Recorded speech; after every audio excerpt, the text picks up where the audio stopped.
Thank you very much. Thank you all. Good morning. Appreciations to the Foundation and to Venerable for inviting us all here. And I'm happy to contribute to this conversation this weekend about artificial. And the perspective that I'm taking on it is this notion of reverse engineering, which I understand to be you find some device, you analyze it carefully and figure out how it works, and then you try to reproduce it. Well, I think that the early Buddhist tradition, of which I'm a scholar, I studied materials written in the earliest phase of Buddhism in Pali and Sanskrit on Buddhist psychology and Abhidharma, really has a pretty good model of how the mind and body works. And I'm simply wondering if we might use this in some helpful way moving forward in this field. The methodology of this way of looking at things is first person. In other words, the direct observation of the mind. Of course, we in the West, generally in science, when we want to learn about the mind, we study other people's minds. But in early India, they studied their own minds simply by looking directly at it.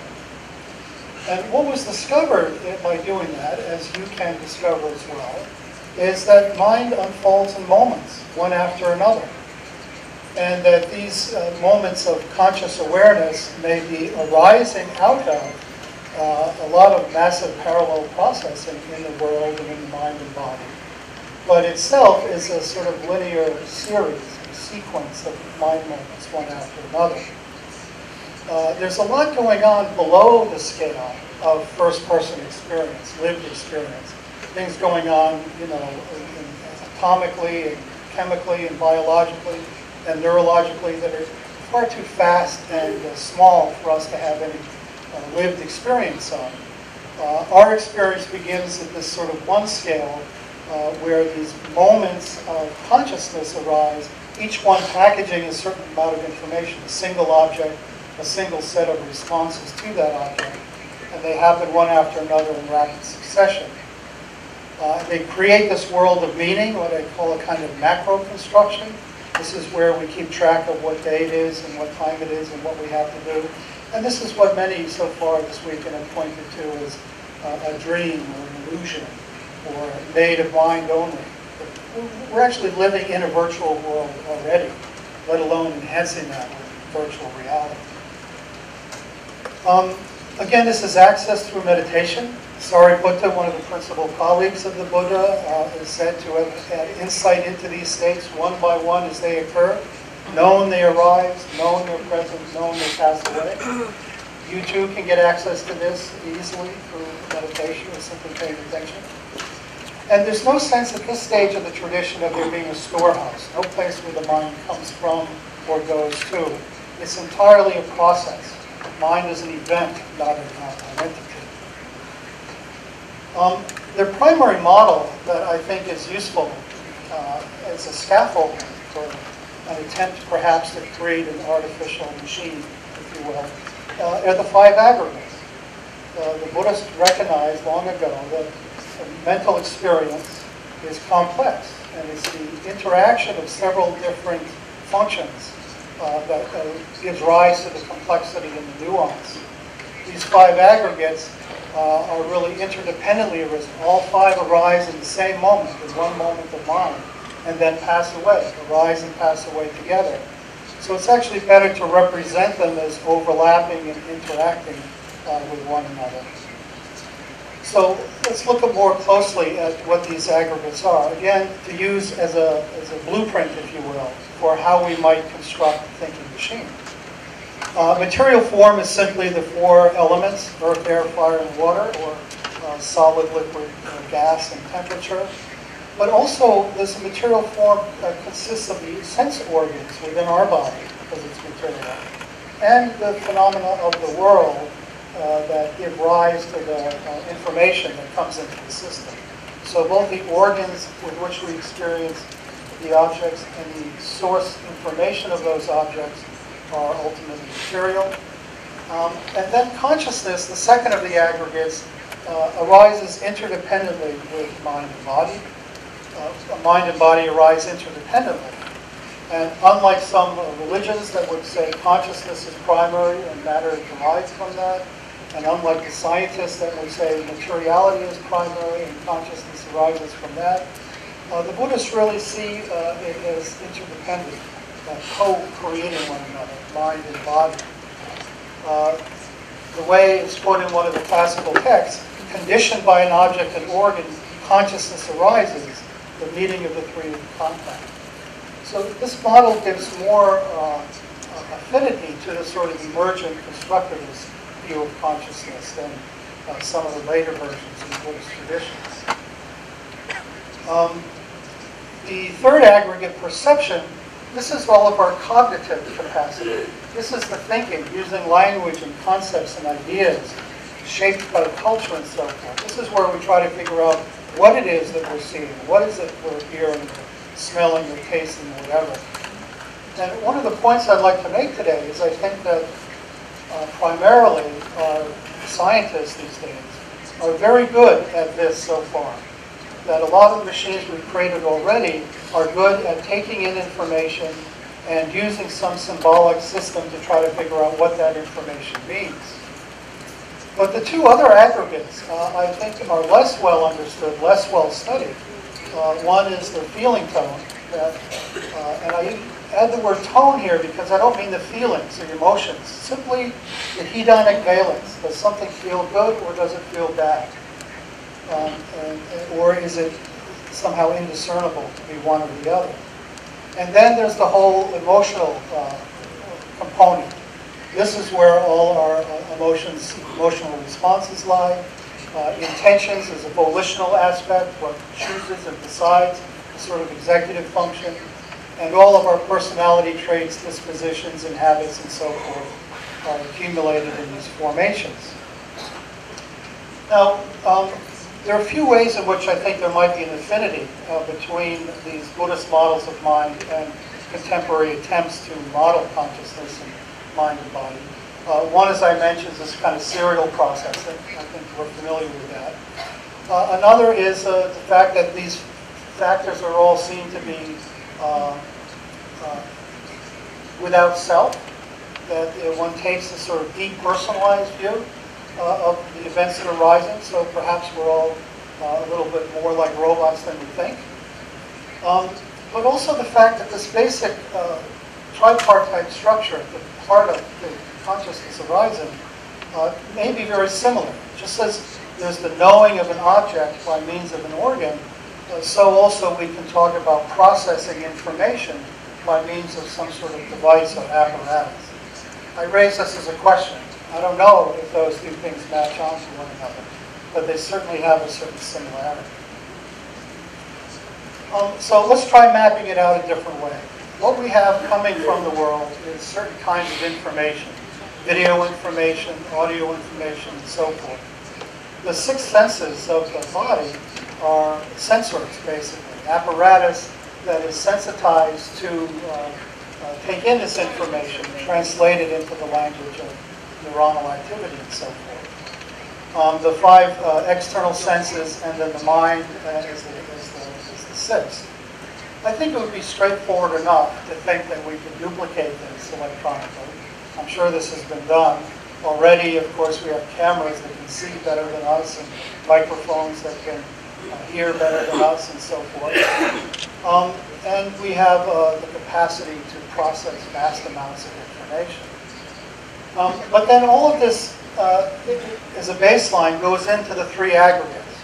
And so perception is various words used in Buddhism to recognize perception happening at different levels of scale, the immediate parsing of information when it comes into the senses, thinking about it, that mental information is carried in thoughts that are ruminated upon one after another, and that they coalesce into views or worldviews or opinions or ideas that then shape how things are seen in the future.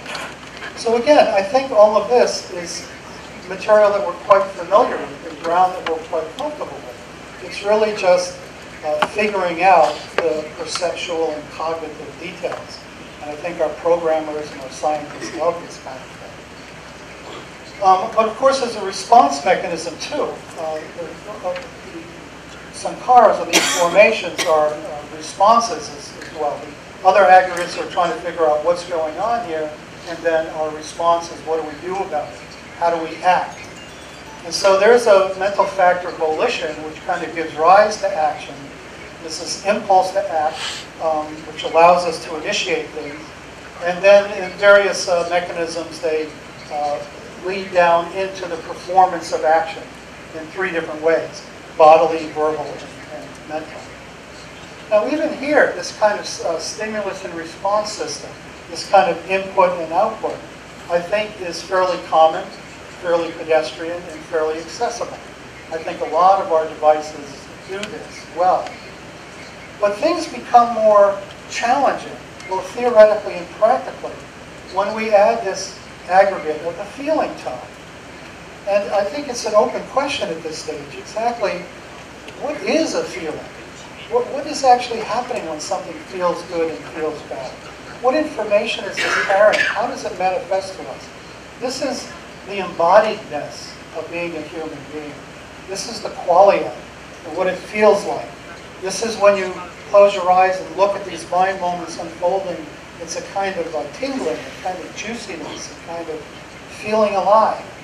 How would we possibly represent this in any kind of artificial device? I don't know.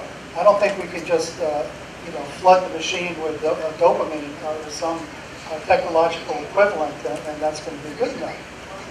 And of course, there's the fact that these feeling tone, both pleasure and pain, sukha and dukkha, are not simple. It's not simply physical sensation, but it happens at different levels of scale. There's physical pain and pleasure, there's mental pain and pleasure, emotional and even existential pain and pleasure. These differences allow for the fact that, an athlete, for example, might put themselves through a lot of physical pain for the gratification of achieving the win of the game or the goal or whatever. Or people who can be very much in comfort in terms of their physical pleasures might still be very disabled emotionally and in great suffering. Even using the word dukkha here for a painful sensation, there's a sliding scale where it's not the same as the noble truth of suffering, which is something other than the fact that you stub your toe, let's say. So once the feelings come into it, even if there was some way, again I think this has been neglected, if there's some way to represent feelings, that immediately gives rise to the emotional responses. The three primary emotional responses, we have a wide range, but the three primary ones in Buddhism, of course, are greed, hatred, and delusion. This is where desire, how do we program desire into an artificial device? It seems that it has to be in relation with the feeling tone. There's a lot of confusion in Western psychology between the feeling tone and the emotional feelings. Part of the confusion, of course, is that we use the same word for both. But experientially, it's confusing as well. We're not really sure where the feeling tone leads off and the emotional engagement begins. But the minute you have a pleasant feeling, there's the wanting, the desire for that to expand or continue, the not wanting, the pain to be there, and so forth. And then in the Buddhist model, what's happening is these unhealthy emotional states, that's why they're in red, are sort of flooding into consciousness. Consciousness itself doesn't carry a lot of diversity, a lot of complexity. It's merely mirroring, like a mirror, what's going on outside. Whatever object appears is the cognizing of that object. All the complexity and drama in the human experience comes from the emotional influx upon consciousness, with all these colorings and textures and flavorings and so forth. So when greed, hatred, or delusion, in some combination or individually, are present, they're hijacking, taking over the whole intentional apparatus, and then the actions that we do are harmful actions, are cruel actions, are actions that cause suffering for ourselves and others. Fortunately, of course, these are balanced out with positive emotion, healthy emotional states, non-greed or generosity, non-hatred, kindness, and wisdom. And these too can take over and direct and flood the intentional responses. The other factor is that these two cannot polarize in the same moment. Remember, every single mind moment is discrete. It has one set of 5 aggregates, so that means it has a single object and a single emotional response. You can fluctuate quickly between many different ones, one after another, but in the same moment, there can be only one. So the issue is really how volition, decisions are made every single moment, whether we want to or not, whether they're conscious or unconscious, how this volition is going to be influenced by our emotional life. To map this out slightly differently, going to the Abhidharma now, which is how this volition is going to be influenced by our emotional life. To map this out slightly differently, going to the Abhidharma now, which is a slightly more developed phase of this Buddhist psychology, they have this notion of 52 mental factors. 52 of them are aggregates, and 50 of them are sort of the diversity and complexity of the emotional initiation of action. And then these three, I think, work together to help bring cohesiveness and focus to a single mind moment, the creation of a knowing of an object by means of an organ. So these are always present, every single mind moment. And then there are some that are occasional. These may or may not occur. And it doesn't say this, but I think these kind of build upon the earlier ones. That the volition can be either very resolute, and it can initiate action. The perception can be intentionally guided or consciously guided. You're going to think things on purpose, intentionally. Or you can hold your attention on a certain object, as we do in meditation with the breath or whatever. The feeling tone can be magnified into enthusiasm or joy and energy, and it's kind of bringing basic voltage to the system, if you will. Now, these are all ethically neutral. In other words, there's no doing good or harm in any of this. The attitude where those things come in is with the unhealthy emotions. Greed, hatred, and delusion are the main three, but there are a number of others. There are only 14 of them in the Abhidharma system, at least the early Abhidharma system. And so that's good news. There are only 14 things that we have to overcome in order to be well and awaken.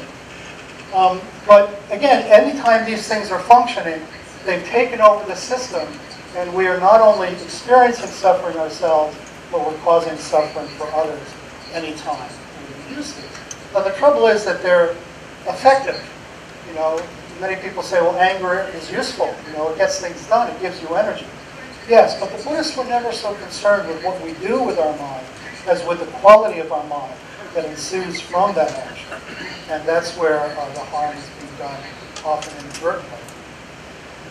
Now, fortunately, we also have, again, healthy factors which counteract these. Non-greed, non-hatred, and wisdom, and a whole host of other ones that co-arise with them. Again, in various combinations and various complexities, which we won't get into. Now, the key point that I want to raise by all of this is to simply ask, if we are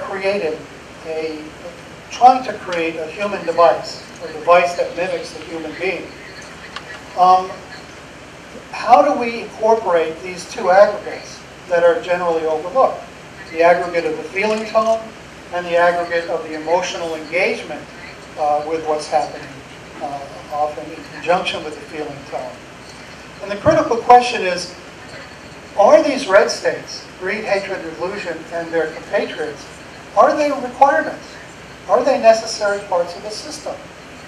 Or can we program our devices so that they don't have them? What if we created an intelligent device that did all that clever processing of information, but only incorporated healthy states? What if greed, hatred, delusion, and so forth were not necessary, and we just cut them out of the system? In that case, we'd actually be creating an enlightened device. Because the critical definition of nirvana or awakening in early Buddhism is not so much some magnificent transformation of consciousness, although we've been hearing much about that these days. But it's really just defined as the cessation of unhealthy states, the cessation of greed, hatred, and delusion. That's what nirvana is. And so if we could create a device that is without greed, hatred, and delusion, then we've created an awakened device. Now, it may also be the case, though, and I suspect this is true, that we can't do that. That greed, hatred, and delusion and their associated states are actually providing something very important to our operating system. It's certainly been around for a long, long time in our species and probably all the others.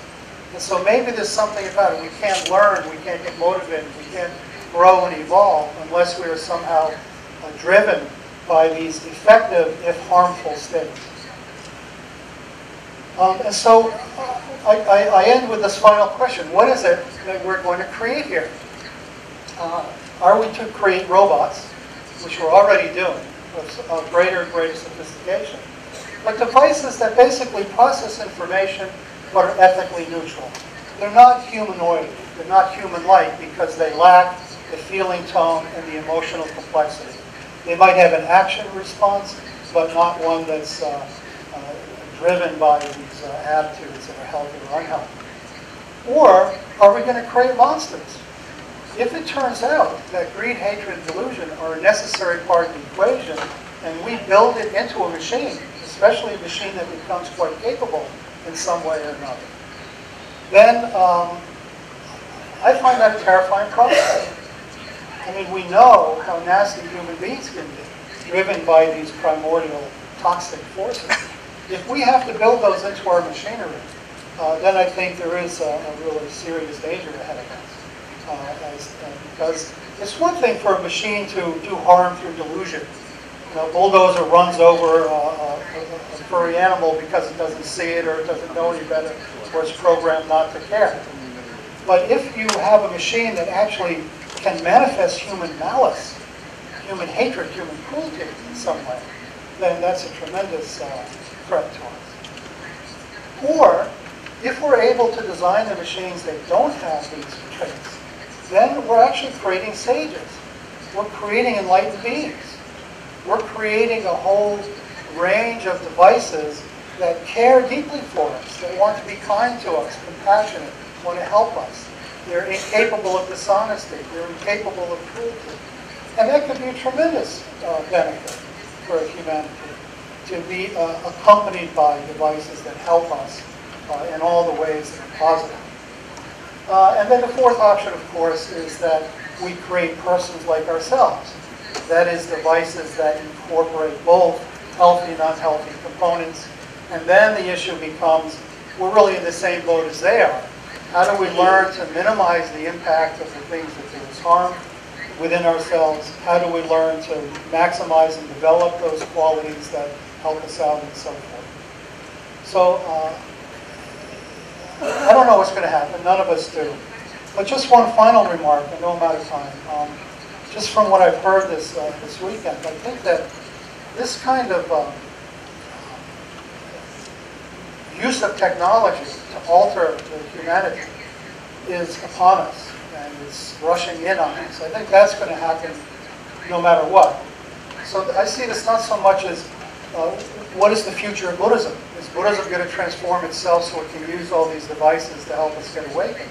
I see rather that this is going to be happening out there in the world. And the question is that process going to be guided and informed in some way by the fundamental Buddhist values? The values of kindness and generosity, care and compassion and wisdom over greediness and hurtfulness and so forth. That, I think, is the more pressing question in front of us. I certainly hope it goes well. Thank you very much.